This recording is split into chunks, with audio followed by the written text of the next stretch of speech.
سبحانك لا علم لنا إلا ما علمتنا إنك أنت العليم الحكيم दुर्फशानी ने तेरे कतरों को दरिया कर दिया दुर्फशानी ने तेरे कतरों को दरिया कर दिया दिल को रोशन कर दिया आँखों को बीना कर दिया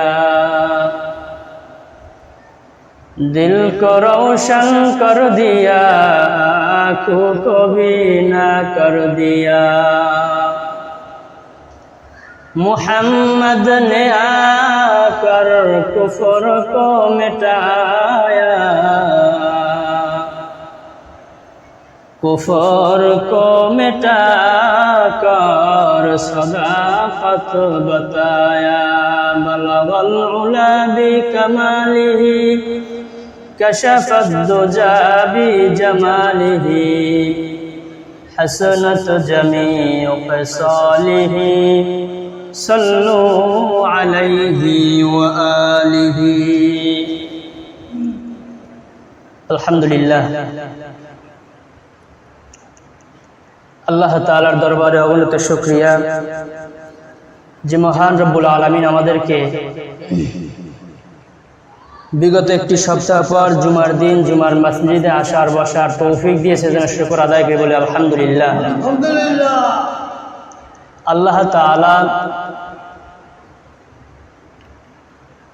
তাআলার অশেষ মেহেরবানি অশেষ রহমত যদি বান্দার প্রতি না থাকে তাহলে ওই বান্দা কখনো ভালো কাজ করতে পারে না। এমনকি বুজুর্গানে দ্বীনেরা বলছে যে ভালো কাজ করব আমি, এমনকি একবার সুবহানাল্লাহ যদি জবান থেকে বলতে হয় সেটাও আল্লাহর কাছ থেকে চেয়ে আনতে হবে। যে বান্দা চাবে না ও বান্দা বলতেও পারবে না। মুখ থেকে সুবহানাল্লাহ আলহামদুলিল্লাহ আল্লাহু আকবারের আওয়াজ ওই বান্দা দিতে পারবে না যাকে আল্লাহ তৌফিক না দেন। তো আল্লাহ তাআলা আমাদেরকে তৌফিক দিয়েছে, এজন্য আরো একবার শুকর আদায় করে বলি আলহামদুলিল্লাহ।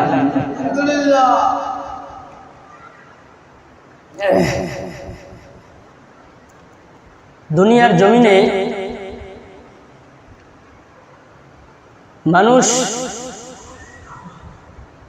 মানুষ এবং আল্লাহ তাআলার মধ্যে ব্যবধান শুধু আল্লাহ বান্দার সাথে নেমক খারামি করে না, আল্লাহ বান্দার হক কখনো ঠকায় না। বান্দার যে যতটুকু প্রাপ্য ওকে আল্লাহ ওই পরিমাণ দিয়ে দেয়। এমনকি আল্লাহর রহমত, আল্লাহর দয়া, আল্লাহর অনুগ্রহের কারণে তার থেকেও বেশি দিয়ে দেয় আল্লাহ। কিন্তু এটা মানুষের থেকে এটা আশা করা যায় না, মানুষের থেকে এটা পাওয়া যায় না। মানুষ এমনকি ইনসাফ,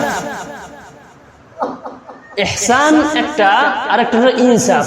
কি একটা হচ্ছে ইহসান আর একটা ইনসাফ। এই ইহসান এটা বলা হয় অতিরিক্ত দেওয়া, অতিরিক্ত দেওয়া অথবা অতিরিক্ত ক্ষমা করা, এটাকে বলে কি ইহসান। আর ইনসাফ বলা হয় একেবারে ন্যায় পরায়ণ, একেবারে ন্যায় নিষ্ঠতার সাথে যে যতটুকু প্রাপ্য ওকে ওই পরিমাণ দেওয়া হয়। যে ক্ষমার যোগ্য তাকে ক্ষমা করে দেওয়া হয়, যে যতটুকু ক্ষমার যোগ্য তাকে ততটুকু ক্ষমা করা, এটা হচ্ছে ইনসাফ। তো মানুষের মধ্যে এইটা খুব কম। ইহসান তো দূরের কথা, বরং ইনসাফ পাওয়া যায় না, ইনসাফও পাওয়া যায় না। ইহসান তো তারপরে, যেরকম একটা হচ্ছে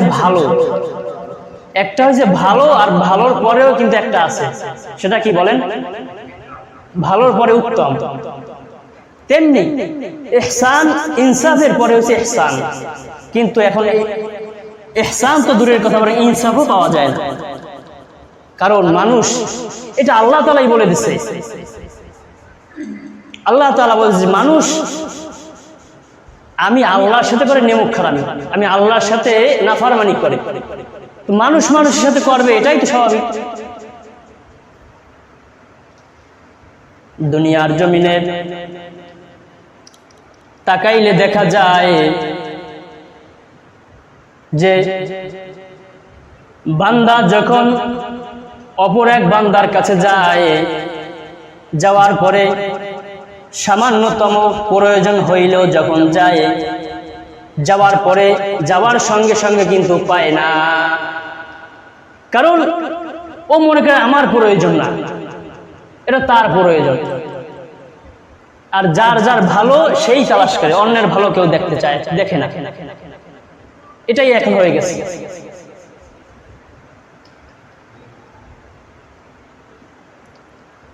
মানুষ আর আল্লাহর মধ্যে পার্থক্য কতটুকু আমি সেইটা বুঝাইতে চাইতেছি। বান্দা যখন অন্যের গোলামি করে, এক বান্দা অপর বান্দার গোলামি করে, তো ও হয়ে যায় তার গোলাম। গোলাম আর মনিবের মধ্যে আকাশ পাতাল, আসমান জমিন ব্যবধান। তবে এটা আল্লাহ ওয়ালা যারা যারা পরকালকে যারা বিশ্বাস করে এবং পরকালকে যারা ভয় পায়, মানে তারা এইটা পার্থক্য করে না। তারা মনে করে সেও আল্লাহর গোলাম, আমিও আল্লাহর গোলাম। বাজান, মানুষ যখন তার থেকে উঁচু লেভেলের মানুষের কাছে যাওয়া হয়, যাওয়ার পরে তাকে পাত্তা দেওয়া হয় না, বরং তাকে দূর দূর করে তাড়িয়ে দেওয়া হয়, কারণ সে নিরুপায় হয়ে গেছে। আবার তাকাইলে দেখা যায় যে গোলাম আর মনিবের মধ্যে গোলাম যদি সামান্য অপরাধ করে, সামান্য অপরাধ যদি গোলাম করে ফেলে, তাহলে তার বিচারের আওতায় আনা হয়, তাকে কঠিন বিচারের সম্মুখীন হতে হয়। গোলাম হয়ে এই কাজটা করলো, ও আমার বাড়ি কাজ করে, আবার আমার সাথে এইটা করলো, কি করে না? এমনকি আপনি নেতার সঙ্গে আছেন, নেতার দলে আছেন, আপনি তার জন্য জীবন দিয়ে দিতেছেন, একটু সামান্য অপরাধ হয়েছে, তার গুণাগুণ বলতে গিয়ে একটু এদিক সেদিক হয়ে গেছে, তার ভালো বলতে গিয়ে কথার লেভেল অন্যদিকে খারাপের দিকে একটু চলে গেছে, তো ওই নেতা আপনাকে ওর দল থেকে বহিষ্কার করে দেয়। তুই এইটা করলি কেন? আমার পতন চাও? মুনাফিকি করে, এইটা মনে করে যে মুনাফিকি করে আমার সাথে। তো একজন মানুষ আর একজন মানুষকে সাধারণ ক্ষমা করতে পারেন।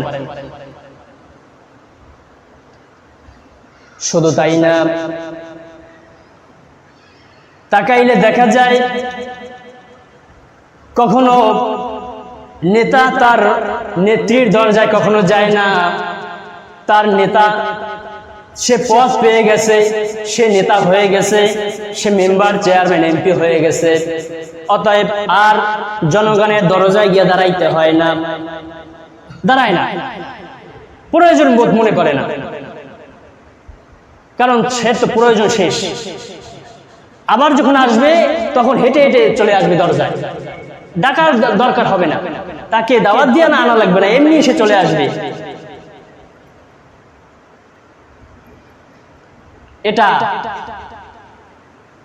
এটা কুকুরের খাসলাতের থেকেও একটা খারাপ খাসলাত।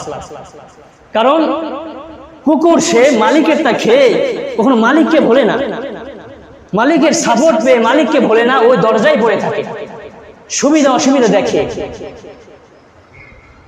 রাতের বেলা পাহারা দেয়, একটু শব্দ টের পাইলে ও আওয়াজ দিয়ে ওঠে, মালিকের সমস্যা হতে পারে। কিন্তু এইটা মানুষের মধ্যে নেই, কারণ মানুষ এতটাই নেমুখ খারাপ যে ও অতীত ভুলে যায়। বর্তমান যে ভালো হয় পিছনের অতীত ভুলে যায়। এই জন্য বাজান একটু মনোযোগ দিয়ে শুনতে হবে। গোলাম মনিব কখনো গোলামের দরজায় যায় না, কারণ প্রয়োজন বোধ মনে করে না। আর আল্লাহ তাআলা এমনই আল্লাহ, আল্লাহ তাআলা যিনি এমন আল্লাহ যে গোলামের দরজায় দরজায় গিয়ে ডাকে, গোলামকে ডাকতে থাকে, এক এক গোলামকে নাম ধরে ধরে ডাকতে থাকে, আয় আয় গোলাম, আমার দিকে আয় গোলাম। এইটাই হচ্ছে আল্লাহ, যে গোলামকে ডাকে।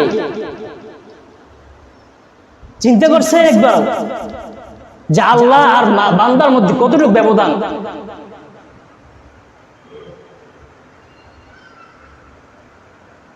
মনিব যদি কখনো গোলামের দরজায় যায়, যাওয়ার পরে দরজা নক করছে, একবার নক করছে, দুইবার নক করছে, তৃতীয়বার নক করার পরে যখন খুলছে, প্রথম নকে কেন দরজা খুললো না, এই জন্য তাকে বিচারের আওতায় আনা হয়, এই জন্য তাকে গালমন্দ করা হয়, বেশি কথা বলা হয়। কারণ দরজায় মনিব এসে দাঁড়িয়েছে, দরজায় মালিক এসে দাঁড়িয়েছে, কেন দেরি করলো দরজা খুলতে? কি করে না? আমি কিন্তু বাস্তব কথা বলতেছি। অথচ তাকাইয়া দেখেন, একটু চিন্তা করে দেখেন, যে আল্লাহ গোলামের দরজায় গিয়া গোলামের প্রতিটা গোলামকে ডাকতে থাকে, প্রতিটা গোলামকে নাম ধরে ধরে ডাকতে থাকে। কয়দিন ডাকে সাড়া দিচ্ছেন? কয়দিন ডাকে সাড়া দিতে পারছি আমরা? একদিনও দিতে পারি না, একবারও আল্লাহর ডাকে সাড়া দিতে পারি নাই। তারপরেও আল্লাহ কিন্তু বেজার না, আল্লাহ বেজার হয় নাই, কারণ আল্লাহ তো বান্দার মতো নেমো খারাপ না, আল্লাহ তো রহমান রহিম।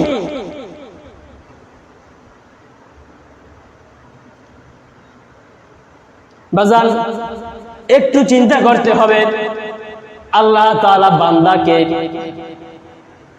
বান্দাকে প্রতিটা দিন প্রতিটা রাত্রে আল্লাহ তাআলা, বান্দা তোমার বালেগ হওয়ার পর থেকে একেবারে মৃত্যু পর্যন্ত আল্লাহ ডাকতে থাকে। প্রতিটা রাতে আমরা যে আসমান দেখতে পাই, এই আসমানে আবার কেউ কেউ বলছে যে চতুর্থ আসমানে আল্লাহ তাআলা আসমানে এসে ডাকতে থাকে, গোলাম আয় আয় গোলাম, তোর কি প্রয়োজন আমি আল্লাহর কাছে বল। গোলাম রে আর ঘুমিয়ে থাকিস না, ও গোলাম অনেক ঘুমাইছো, সময়টা তো অনেক ব্যয় করছো, গোলাম আয় আয় আর ঘুমিয়ে থাকিস না, ওঠ ঘুম থেকে ওঠ, বল তোর কি লাগবে, আমি আল্লাহর কাছে চাওয়া মাত্রই পেয়ে যাবি।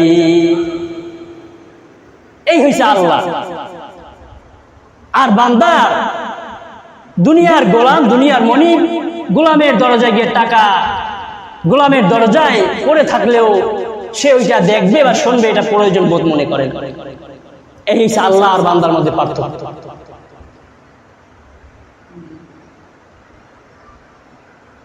এই জন্য বাজান আল্লাহ তাআলা বলতে থাকে, কুল ইয়া ইবাদিয়াল্লাযীনা আসরাফু আলা আনফুসিহিম লা তাকনাতু মির রাহমাতিল্লাহ।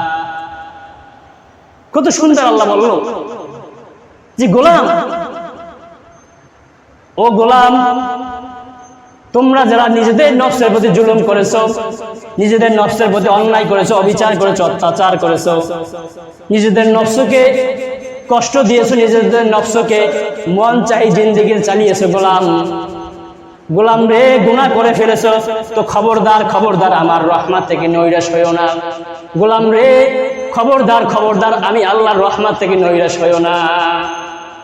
কেমন আল্লাহ? আল্লাহ কি চায় বান্দা থেকে? কি চায় আমার আপনার থেকে? আমি আপনি যদি ইবাদত না করি, আল্লাহর কোনো কিছু ঠেকা আছে? আল্লাহর কিছু হবে? এমনকি আমি আপনি সারা রাত সারা জিন্দেগি ইবাদত করলে আল্লাহর কোনো লাভ নেই তো। কারণ আমার ভালো, আমি ইবাদত করবো, এটা আমার ভালো, আমার পরকাল ভালো হবে, আমার হাসর নাসর ভালো হবে। আমি গুনাহ করব, আমি বেহুদা কাজ করব, অতএব আমার খারাপ হবে, এটাই তো। এখানে আল্লাহর ভালো মন্দ তো নেই। তারপরেও কেন আল্লাহ বলে? তারপরেও কেন আল্লাহ ডাকে? কারণ আল্লাহ রহমান।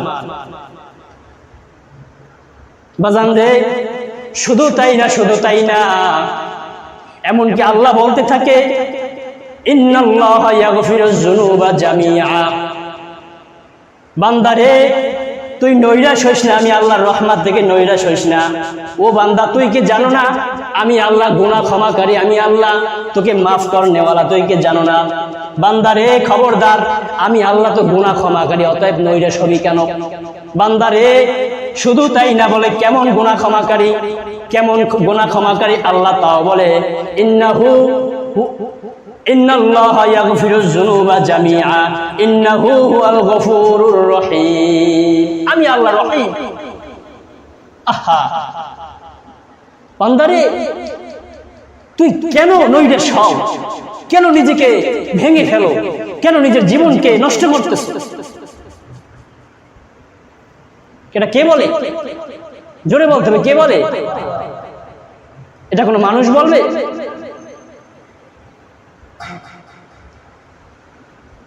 এই জন্য বাজান, খবরদার খবরদার, আমি আপনি কি গুনাহ করি, আমি আপনি কতটুকু গুনাহ করি। আরে বেশি বেশি তো জেনা করে মানুষ, বেশি বেশি তো মানুষ অন্যের সাথে অবৈধ সম্পর্ক করে, জেনা করে। এর থেকে বড় গুনাহ তো আমরা করি না। যদিও কেউ করে, যে অন্যের সঙ্গে জেনায় লিপ্ত হয়, হারাম খায়, তওবা করলে আল্লাহ মাফ করবে। বাজান রে, শুধু তাই না, আল্লাহ তাআলা এমন এমন গুনাহগারকে আল্লাহ ক্ষমা করেছে যেইগুলি আমাদের মেধায়ও নেই, যেইগুলি আমরা জানিও না, যেইগুলি কখনো মনে হয় শুনিও নাই, যে আল্লাহ এত বড় গুনাহগারকে আল্লাহ মাফ করেছে তওবার কারণে। আল্লাহর কাছে ফিরে গেছে, নিজেকে আল্লাহর কাছে সুপর্দ করে দিয়েছে, যার কারণে আল্লাহ ক্ষমা করতে বাধ্য হয়েছে। মদিনার এক যুবক, সে মদিনার অলিগলিতে কান্না করতেছে আর গড়াগড়ি করতেছে, মানে এমন ভাবে কান্না করতেছে যে মাটিতে গড়াগড়ি খাইতেছে। কান্না যখন বেশি করে, কষ্ট যখন বেশি হয়, তখন সে কি করবে সে নিজেও জানে না। বাজান, মদিনার যুবক,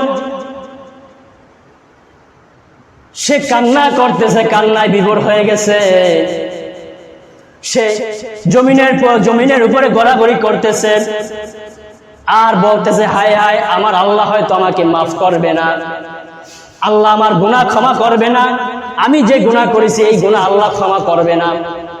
এই বলে কান্না করতেছে আর গড়াগড়ি করতেছে। কিছুক্ষণ পরে খলিফাতুল মুসলিমিন হযরতে ওমর ফারুক রাদিয়াল্লাহু তাআলা আনহু পাশ দিয়ে যাইতেছেন। যুবকের এই হাল দেখে জিজ্ঞাসা করছে, যুবক কি হয়েছে তোমার? কেন এইভাবে করতেছো? কেন তুমি হতভম্ব হয়ে গেছো? কেন তুমি অস্থির হয়ে গেছো? কেন কান্না করতেছো আর গড়াগড়ি করতেছো? বলো, আমাকে বলো কি হয়েছে তোমার। বলে, ওগো খলিফাতুল মুসলিমিন, আমাকে আমার আল্লাহ মাফ করবে না, আমাকে আমার আল্লাহ মনে হয় ক্ষমা করবে না, আমাকে আমার আল্লাহ মাফ করবে না। আমি এত বড় গুনাহ করেছি, আমি এত বড় পাপ করেছি, আমি এত বড় নিজের নফসের প্রতি জুলুম করে ফেলেছি যে আল্লাহ আমার মনে হয় আমাকে মাফ করবে না। বলে, কি গুনাহ করেছো বলো, দেখি আমি কোনো উপায় তোমাকে দিতে পারি কিনা, আল্লাহর কাছে মাফ চাওয়ার কোনো উপায় আমি বের করে দিতে পারি কিনা, তোমাকে একটু বলো আমাকে। বাজান, যুবক বলতেছে, ও খলিফাতুল মুসলিমিন হযরতে ওমর, আমি একজন কাপন চোরাল, আমি কাপন চুরি করি, আমি মৃত্যু ব্যক্তির কবর থেকে কাপন চুরি করে কাপনের কাপড় বিক্রি করে সেই টাকা দিয়ে সংসার চালাই। আমি কাপন চুরি করি। কাল রাতে আমি একটা কবরের কাছে যাওয়ার পরে আমি যখন কবরের মধ্যে প্রবেশ করলাম, কাপনটা খুলে দেখি, কাপনটা খোলার পরে কাপনের কাপড় খোলার পরে দেখি কাপড়ের মধ্যে একজন সুন্দরী রমণী রূপসী একজন মেয়ে শুয়ে আছে, একজন নারী শুয়ে আছে। কিছুক্ষণ পরে আমি ভালো করে লক্ষ্য করে দেখলাম, এই তো সেই মেয়ে, যেই মেয়েকে আমি জীবিত থাকতে অফার দিয়েছিলাম, যেই মেয়েকে আমি জীবিত থাকতে আমি তাকে অবৈধ সম্পর্কে লিপ্ত হওয়ার জন্য আমি তাকে প্রস্তাব দিয়েছিলাম, কুপ্রস্তাব দিয়েছিলাম, সে রাজি হয় নাই। এই তো সেই মেয়ে, এই তো সেই মহিলা যে আমার অন্তরে ধরেছিল, যে আমার অন্তরের মধ্যে ধরেছিল, যাকে আমি পাওয়ার জন্য অনেক কিছু করেছি কিন্তু পাই নাই দুনিয়াতে, জীবিত থাকতে যাকে আমি পাই নাই, এই তো সেই মেয়ে এখন শুয়ে আছে। আর যার মধ্যে এই চিন্তা চেতনা আছে তাকে তো শয়তান আরো ধোঁকা দিতে থাকে, বলে একে তো ছাই আরো পাইছে বাতাস, তাহলে ছাই তো আর জায়গায় থাকবে না। তো যার যে এই ধরনের কাজ করে, এই ধরনের কাজ করে থাকে, তাকে যদি আবার ওই মুহূর্তে শয়তান এসে ধোঁকা দেয়, শয়তান এসে বলতে থাকে, তাহলে আরো সে উৎফুল্লিত হয়। বাজান এক পর্যায়ে যখন শয়তান বলতেছে, ও যুবক, কেউ নাই, কেউ নাই, এখানে তো কেউ নাই, তুমি নিরিবিলে তার সঙ্গে, তুমি নির্দ্বিধায় নিশ্চিন্তায় তার সঙ্গে জিনায় লিপ্ত হইতে পারো, তুমি তোমার চাহিদা মিটাইতে পারো, কেউ দেখবে না, তুমি তোমার কাজ চালিয়ে যাও। শয়তান যখন ধোঁকা দিতেছে, নফসে যখন ধোঁকা দিতেছে, তখন যুবক তার চাহিদা পূরণ করলো, যুবক তার সঙ্গে অবৈধ খারাপ কাজ করলো। এক পর্যায়ে যখন তার কাজ শেষ করে যখন রওনা দিছে, কাপড়ের কাপড় নিয়ে যখন রওনা দিছে, আল্লাহ তাআলা ওই মহিলার জবান খুলে দিয়েছে। মহিলা বলতেছে, যুবক রে, ও যুবক, কি করলি তুই আমার সঙ্গে? আমি এমন কি অপরাধ করেছি? আমি কি অপরাধ করেছি যার কারণে তুই আমাকে নাপাক করে দিলি? দুনিয়াতে জীবিত থাকতে আমাকে বিরক্ত করেছো যুবক, তবে আমার গায়ে হাত দাও নাই, আমি আলহামদুলিল্লাহ পড়েছিলাম। যুবক রে, মৃত্যুর পরেও আমাকে শান্তিতে থাকতে দিলি না রে যুবক। ও যুবক, কি অপরাধ করেছি আমি তোর কাছে বল। যুবক রে, তোর কি কখনো মৃত্যু হবে না? তুই কি কবরে যাবি না যুবক? তোর কি হাসর নাসর নেই? এই বলে যখন বলতেছে, এইগুলি যখন বলতেছে, যুবক তো ভয় পেয়ে গেল। হায় হায়, কি করলাম, আর কি হয়ে গেল, কেন করতে গেলাম এটা? যুবকের অন্তরে ভয় চলে আসছে। একজন মৃত লাশ, সে কথা বলে আসছে, এটা কি আমার কত বড় অপরাধ করলে যে আল্লাহ মৃত ব্যক্তিকে জবান খুলে দেয়, আর মৃত ব্যক্তি এই কথা বলে। এই ঘটনা যখন খলিফাতুল মুসলিমিন হযরত ওমর শুনলো, শোনার পরে বলতেছে, যুবক, হায় হায়, কি করে ফেললি তুই? এটাও কি মানুষ করে? এটাও কি একজন জীবিত মানুষের দ্বারা সম্ভব হয়? এটাও কি একজন মুসলমানের দ্বারা সম্ভব হয় যে মৃত্যুর পরেও শান্তিতে থাকতে দিলি না? বলে, যুবক রে, এর কোনো সমাধান আমার কাছে নাই, এর কোনো সমাধান আমি তোমাকে দিতে পারলাম না। তাহলে তবে চলো, আল্লাহ রসুলের কাছে চলো, পয়গম্বরে আরবির কাছে চলো, সে হয়তো তোমাকে কোনো সাজেশন দিবে, সে হয়তো তোমাকে কোনো তওবার রাস্তা দেখিয়ে দিবে, সে হয়তো তোমাকে কোনো মাফ করার রাস্তা দেখিয়ে দিতে পারবে।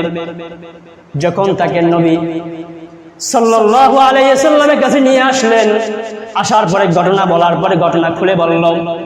ঘটনা বলার পরে নবী আকরাম যখন ঘটনা শুনলো, শোনার পরে নবীও হতভম্ব হয়ে গেল, আর বলল, যুবক রে, তুই আমার উম্মত হয়ে, আমি জীবিত থাকতে তুই আমার উম্মত হয়ে এই কাজটা কিভাবে করলি? যুবক রে, তোর মধ্যে হিংস্র আর জানোয়ারের খাসলাত তোর মধ্যে চলে আসছে যুবক রে, আমার তো মনে হইতেছে আল্লাহ এইখানেই গজব নাজিল করে দেবে, গজব আল্লাহ তাআলা ফেলবে। যুবক রে, তুই চলে যা, আমার দরবার থেকে চলে যা।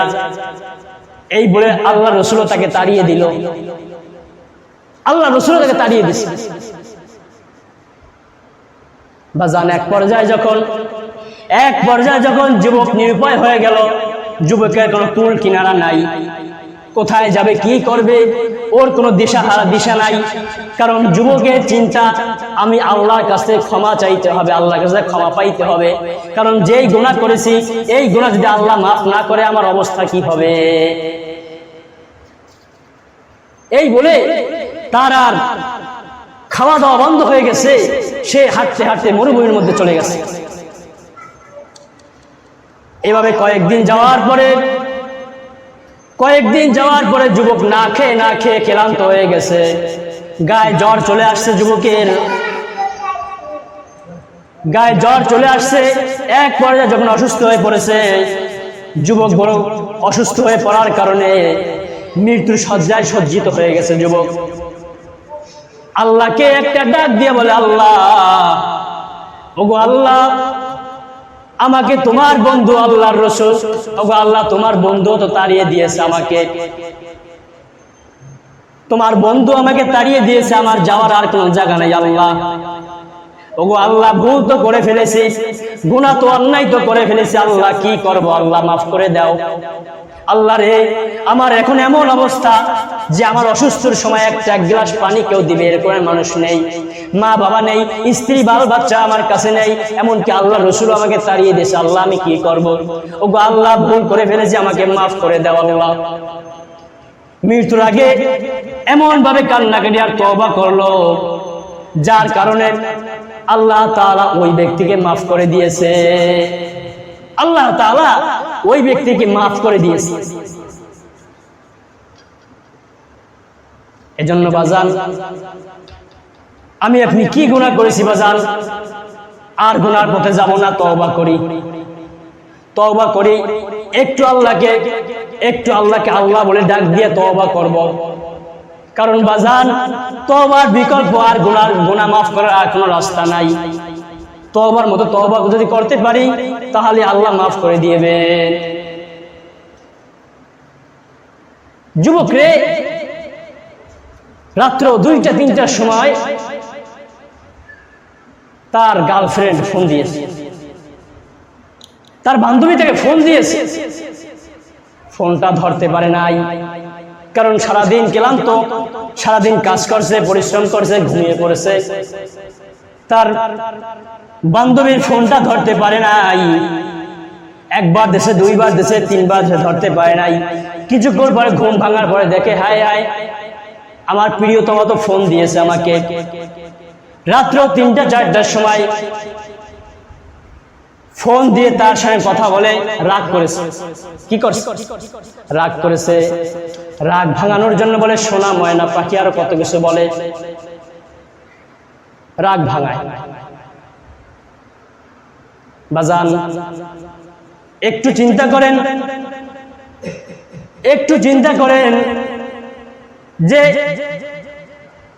গার্লফ্রেন্ড আর বান্ধবীকে যদি ফোন দিয়া মিস কল পেয়ে যদি কল দিয়ে, ডাইরেক্ট কল দিয়ে সরি বলতে পারেন, আল্লাহকে কি একবার বলা যায় না সরি? আল্লাহকে কি একবার আস্তাগফিরুল্লাহ পড়ে সরি বলা যায় না? বলে আল্লাহকে একবার যদি তুমি বলো আস্তাগফিরুল্লাহ, আল্লাহর কাছে যদি একবার তওবা করো, তওবা করার কি ফল, তওবা করার কি? আল্লাহ রাসূল তাও বলেছে তওবা করলে কি ফায়দা হবে, আল্লাহ রাসূল তাও বলে দিয়েছে। ক্বালান নবিয়্যু সাল্লাল্লাহু আলাইহি ওয়াসাল্লাম, আত-তাইবু মিনাজ যামবি কামান লা যামবা লা। আল্লাহ রাসূল বলেন, যেই বান্দা তওবা করে ওই বান্দাকে আল্লাহ তাআলা কেমন যেন নিষ্পাপ বানিয়ে দেয়। আল্লাহ তাআলা কেমন যেন ওর জীবনে কোনো গুনাহ নাই, কেমন যেন জীবনে কখনো গুনাহই করে নাই, এই রকমের আল্লাহ তাআলা ওকে বানিয়ে দেয়। শুধু তাই না, আল্লাহ তাআলা বলেন যে বান্দাকে শুধু গুনাহ মাফ করাই না, বরং তার গুনাহকে নেকের দ্বারা পরিবর্তন করে দেয়। বাজান রে, একটু আমরা তওবা করব, গুনাহ তো কম করি নাই, গুনাহ তো জীবনে কম করলাম না। আরে গুনার স্বাদ তো অনেক পেয়েছি, গুনার স্বাদ অনেক ভালো লাগে, অনেক মজা লাগে। একটু স্বাদটা গায়ে ত্যাগ করি, কারণ আল্লাহ রাসূল বলেছেন, আদ-দুনিয়া সিজনুল মুমিনিনা ওয়া জান্নাতুল কাফির। দুনিয়াটা মুমিনের জন্য কাফের, মুমিনের জন্য দুনিয়াটা আছে আযাব স্বরূপ। দুনিয়াটা মুমিনের জন্য হবে জেলখানার মতো কষ্টদায়ক হবে, আর কাফেরের জন্য শান্তিদায়ক হবে। কাফেরের জন্য নাজ নিয়ামতে ভরে যাবে, কাফেরের জন্য হবে শান্তি। এজন্য বাজান, একটু চোখের 2 ফোঁটা পানি ফেলাইয়া আল্লাহ তাআলা প্রতিটা রাত্রে ডাকতে থাকে, প্রতিটা রাতে ডাকতে থাকে, বান্দারে আর ঘুমায় থাকিস না, সারাদিন তো অনেক গুনাহ করেছো, বান্দারে আর ঘুমায় থাকিস না, বান্দা তুই ওঠ, উঠিয়ে আমি আল্লাহর কাছে একটু তওবা কর, আমি আল্লাহকে চাওয়ার সঙ্গে পেয়ে যাবি। বান্দারে নেমো খারাম, সারাটা দিন নেতার পিছে দৌড়াইলি, সামান্য কিছু টাকার জন্য নেতার পিছে দৌড়াইলি, অথচ আমি আল্লাহর কাছে একবারও চাওয়ার জন্য প্রয়োজন বোধ মনে করলি না, কতটা নেমক খারাম হয়ে গেলি। আল্লাহ এইভাবে বলতে থাকে আর ডাকতে থাকে, বান্দারে, বান্দা 40 বছর ডাকতে থাকে আল্লাহ, কাউকে 60 বছর ডাকতে থাকে আল্লাহ, কাউকে 20 বছর ডাকতে থাকে, একটা বারো আল্লাহ ডাকে সারা দিনই না। চিন্তা করছেন কেমন আল্লাহ, আল্লাহ কেমন যে 70 বছর ডাকতে থাকে কিন্তু একটা দিন তাকে ডাকা বাদ দেয় নাই আল্লাহ। আল্লাহ বলে, বান্দা তোকে আমি একটা দিনও ডাকতে বাদ থাকি না, আজকে ডাকছি ওঠো নাই, আবার আমি আল্লাহ কালকে ডাকবো, গতকাল ডেকেছি ওঠো নাই, আজকে আবার ডাকবো। কারণ বান্দা আমি চাই তুই জান্নাতি হও, আমি চাই তুই জাহান্নামী হও না, আমি চাই জান্নাতি হও। বান্দা যখন আল্লাহ তাআলা দুনিয়া, আল্লাহ তাআলা সর্বপ্রথম জান্নাত বানাইছে, জাহান্নাম বানায় নাই। কারণ আল্লাহ চায় বান্দা জান্নাতি হবে, আল্লাহ চায় বান্দা জান্নাতি হবে, এই জন্য জাহান্নাম বানায় নাই। যখন বান্দা কুকর্ম করে, বান্দা আল্লাহর নেমখারামি করে, আল্লাহর নিয়ামত খেয়ে অশুকরিয়া আদায় করে, বান্দা নিয়ামত খেয়ে শুকর আদায় না করে, তখন আল্লাহ জাহান্নাম বানাইলেন। এই জন্য যাই হোক, আমি যার কথা বলতে চাচ্ছি যে একটু তওবা করি, জীবনে গুনাহ তো কম করলাম না, একটু চোখের পানি ফেলাইয়া, চোখের এক ফোঁটা পানি ফেলাইয়া যদি তওবা করতে পারি, বাজান চোখের পানির বড় দাম। আল্লাহ রাসূল বলেন, ক্বালান নাবিয়্যু সাল্লাল্লাহু আলাইহি ওয়া আলিহি ওয়া সাল্লাম, হুররিমাতিন নার আলা মান বাকাত মিন খাশিয়াতিল্লাহ। আল্লাহ রাসূল বলেন, জাহান্নামের আগুন, জাহান্নামের আগুন শুধুমাত্র এক ফোঁটা চোখের পানি বন্ধ করতে পারবে বান্দা। তোমার যে জাহান্নাম, তোমার জন্য একটা জাহান্নাম নির্ধারিত আছে, এই জাহান্নামের আগুন যদি তুমি সরাইতে চাও, জাহান্নামের আগুন শরীর থেকে শরীরে লাগতে না চাও, তাহলে শুধু এক ফোঁটা চোখের পানি দরকার। চোখের পানি ছাড়া জাহান্নামের আগুন বন্ধ করা যাবে না। এই জন্য বাজান একটু তওবা করি, জীবনে গুনাহ তো কম করলাম না, তওবা করবেন তো সবাই, একটু বলেন সবাই করবেন তওবা। বাজান তওবা কেমন তওবা করবেন তাও আল্লাহ বলে দিয়েছে, কেমন তওবা করবেন আপনি এটাও আল্লাহ বলে দিয়েছে। আল্লাহ বলেন, ইয়া আইয়ুহাল্লাযীনা আমানু তুবু ইলাল্লাহি তাওবাতান নাসুহা। আল্লাহ বলে, বান্দা তওবা করবি তো তাওবাতান নাসুহা কর, যেই তওবার পরে আর গুনাহ নাই, যেই তওবার পরে আর গুনাহ করবি না, তুই খালেস তওবা করছ, আর গুনাহ করব না আল্লাহ, আল্লাহ আর নামাজ ছাড়বো না, আল্লাহ আর বিপর্যয়ে চলবো না, আল্লাহ আর অবৈধ সম্পর্কের মধ্যে জড়িত হব না, আল্লাহ আর জুয়া খেলবো না, আল্লাহ আর বাবা ইয়াবা গাঁজা খাবো না, আল্লাহ আর মদ খাবো না, আল্লাহ আর অন্যের সম্পদ মেরে খাবো না, আল্লাহ আর হারাম খাবো না। এইভাবে যদি তওবার মতো তওবা করতে পারো বান্দা, তোমাকে আল্লাহ তাআলা যেই কয়েকটা নামাজ পড়ো নাই ওটার সওয়াব আল্লাহ দিয়ে দিবে। এই জন্য বাজান তওবা করি, সকলে দুইটা হাত জাগাই, সকলে জাগাই, বলি আস্তাগফিরুল্লাহ, আস্তাগফিরুল্লাহ রব্বি মিন কুল্লি যামবি ওয়া আতুবু ইলাইহি। ওগো আল্লাহ, আর গুনাহ করব না, আর নামাজ ছাড়বো না, আর বিপদে চলবো না, আর হারাম খাবো না। ওগো আল্লাহ, আপনি আমাদের সকলকে মাফ করে দেন, বলেন আমিন। বাজার তওবা করার যে কত বড় ফজিলত আর ফায়দা, এটা এখন আপনি না বুঝলে মৃত্যুর পরে বুঝবেন। আহারে, কবরে যে চলে গেছে সে কি বলে জানেন? সে বলতে থাকে, কবরে গিয়ে বলতে থাকে, ইয়া লাইতানি কুনতু তুরাবা, হায় আফসোস, কি করলাম দুনিয়াতে, যদি একটু ভালো কাজ করতাম, একটু যদি নামাজটা পড়তাম, একটু যদি হালাল কষ্ট করে গায়ের রক্ত যদি পানি করে একটু কষ্ট করে হালাল টাকা খাইতাম, আজ এই আযাবের মধ্যে লিপ্ত হওয়া লাগতো না, আজ এই আযাব ভোগ করা লাগতো না।